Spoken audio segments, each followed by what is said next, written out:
I'm Catherine Turner and I'm visually impaired. I haven't got much usable vision and I use a wheelchair all the time as well. I think sometimes people don't understand that most people, including most disabled people, want to work and want to control their own lives in such a way that they can be independent and they can contribute, because I want to contribute, to society, and everyone I know wants to.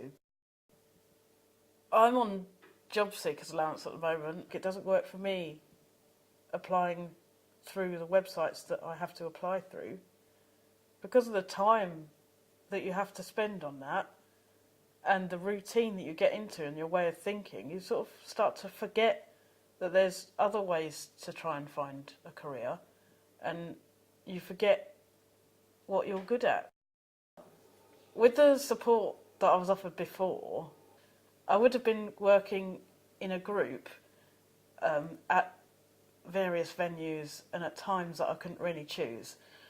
And that was going to be problematic for me because I couldn't guarantee that I'd be able to get there. It wasn't going to focus on my specific needs and what I could do in my life to move forwards, because I knew what help I needed. I knew that my CV wasn't conventional. I knew what skills I had, but I really needed help to try and how to sell that to other people.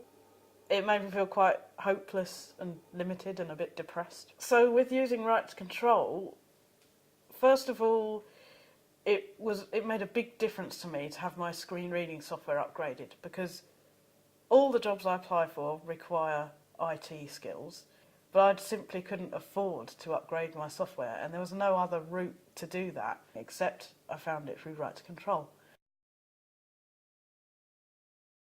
Working with the mentor, she devotes a lot of time to really focusing on what I can do and how to sell that to people and how to try and forge my path that's going to work for me. And it sort of just built up my confidence, really. It's useful to have someone that's got constructive suggestions to make, but it needs to be someone that can work with you on your own terms. I think Right to Control gave me the chance to really maximise my possible chances of being independent and working and being an active citizen.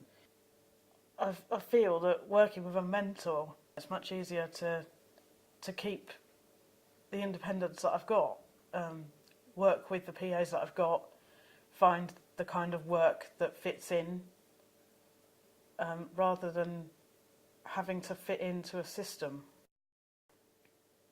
I think from Right to Control, the thing to learn is that if you give people the chance to design policies and design things that work for them, give them the chance to work with the professionals to design things, it saves money and it makes things work better. I've had a lot of challenges in my life to do with health and bereavement and stuff, and the worst experience I've had is being unemployed. It's the worst. And having someone that believes in me and that is really working, focusing on what I can do and how to bring out all the skills and things that I've got, it's giving me chances. I'm really glad that I had the chance to take part in it. I feel more positive now because, first of all, there's a practical, measurable things that I'm getting more responses to cover letters I'm writing. And secondly, I just felt more supported. Got me back to where I was before, before I had got ground down by being unemployed, where I had ideas and I had belief in myself and I had ambition.